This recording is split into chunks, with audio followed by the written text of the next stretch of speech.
स्वस्त प्लॉट घेतला तर 90% लोक अडकतात.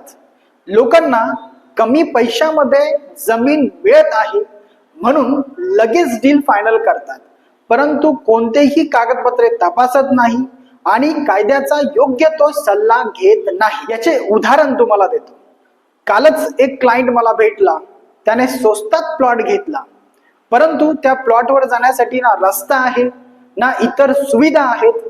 यामुळे त्याचे पैसे अडकलेत.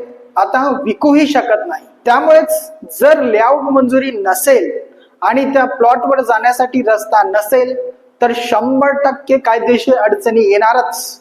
आणि अशा वेळी जो घेतो त्याचं ट्रान्झॅक्शन हे अडकतं. म्हणूनच ही बाब लक्षात घ्या. स्वस्ताच्या नादात 5 ते 10 लाख रुपये वाचवण्याचा प्रयत्न करतात, पण येथे पूर्ण पैसे अडकण्याचा धोका हा जास्त असतो.